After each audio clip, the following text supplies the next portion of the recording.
channel. My name is Naganso, and in today's video I want to take you through some of the things that I had to deal with from my childhood and after the experience that I've shared. One of the things that I really had to deal with, which is still a learning curve for me, is low self-esteem. What caused it and what is causing it is, one, some of the things that I grew up being told, like my darkness being associated with ugliness. So growing up being told that you're ugly and feeling not good enough and feeling like you don't belong because of your background. On top of that, the experience that I had.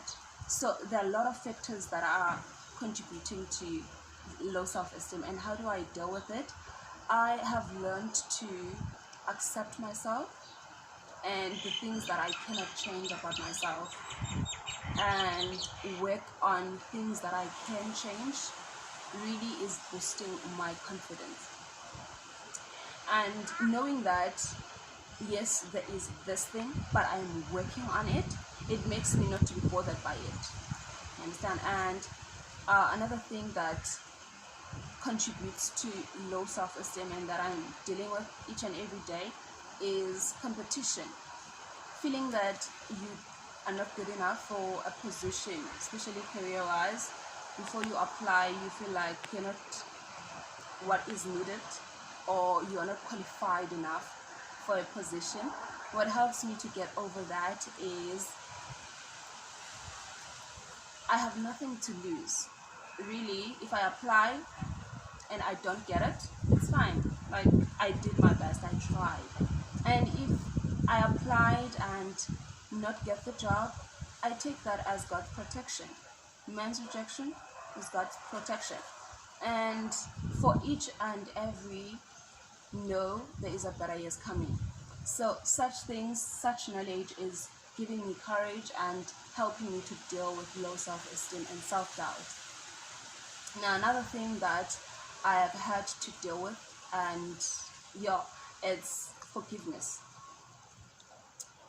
With me, well, I know that forgiveness, true forgiveness, begins with admitting or acknowledging the fact that you hurt.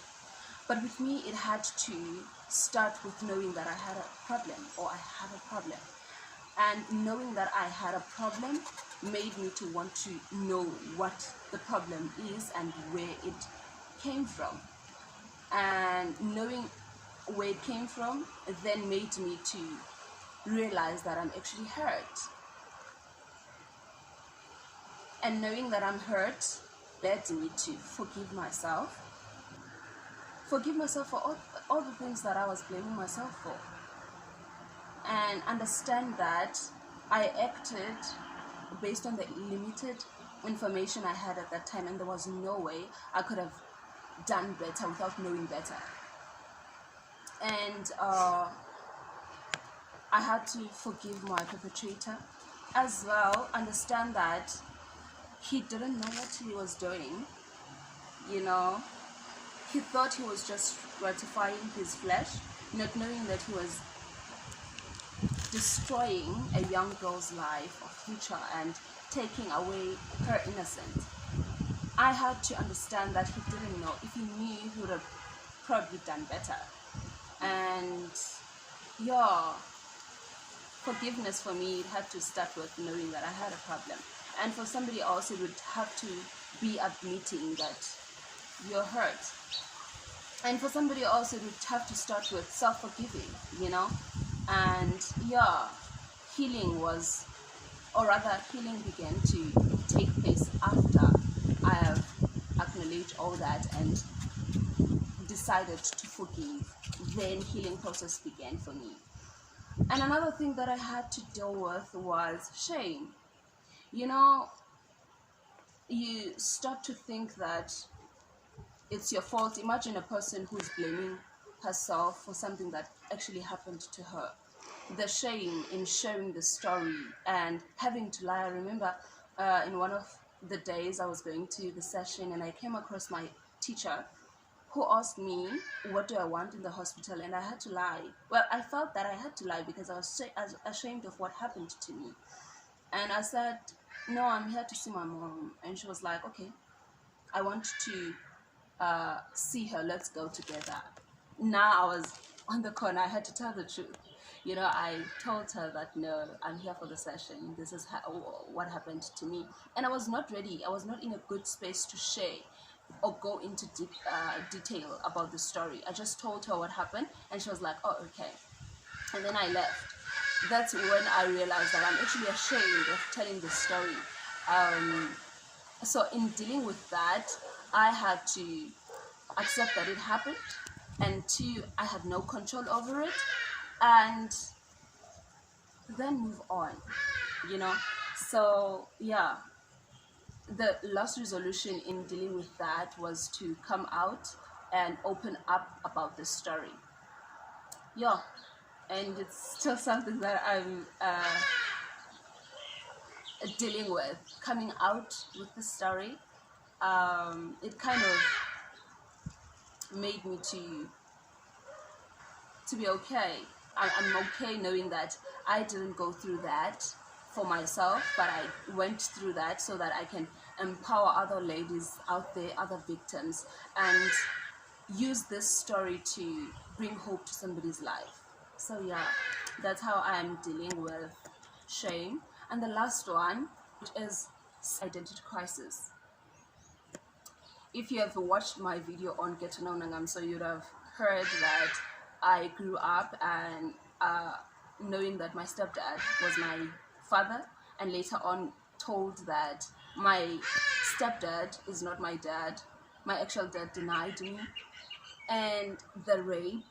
So that all those factors, or rather all those cases or circumstances, played a role in asking myself, who am I? Or having identity crisis. Accepting Jesus Christ introduced me to who am I, and it really helped me, but it took a long time to actually come to know who I am. You see, it's easy to know whose you are, and sometimes knowing whose you are leads you to know who you are. For example, if you know that your dad is a king, that makes you a princess, right? But it didn't work out like that for me. I knew that my father is God, and I belong to him. He made me, created me for his glory. He created me to be his, and he chose me. But what does that make me to be? Do you understand? Like, that took a long time. Like, that was a process for me. And I finally found out who I am, and that identity for me came from the Word of God. I had to go back to the Word of God and personalize it and find out who I am, who I really am. And I found that I am the child of God. I am the daughter of the Most High God. My Father is the one who created earth and heavens, and He created me for His glory. And I am wonderfully made. I am fearfully made. I am the masterpiece. I am the work of His hands. Now, knowing that and personalizing that really changed how I view things and how I look at myself, how I treat myself, how I reason, how I look at life, how I look at people, and the whole, like, it changed the whole perspective of life for me. It was a life-changing experience. In as much as rape, it changed my life, knowing who I really am also changed my life to the fullest. Like, it just made that 90 degrees shift in my life. And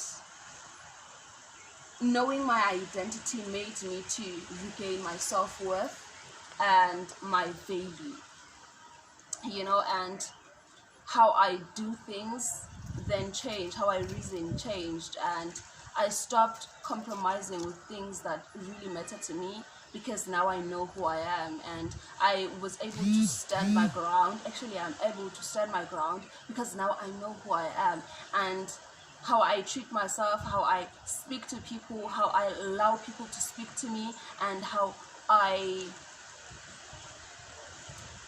who I allow in my life is affected, or is it depends on the fact that I know who I am. So yeah, those are the things that had to take place, that I had to deal with after the circumstance, or rather after the incident. I don't know what you call it, but yeah, after that I had to deal with all of those things, and it's still a learning journey. It's still a learning curve for me. Some of the things I still need to remind myself of, that things that I still forget, that I need to remind myself now and then.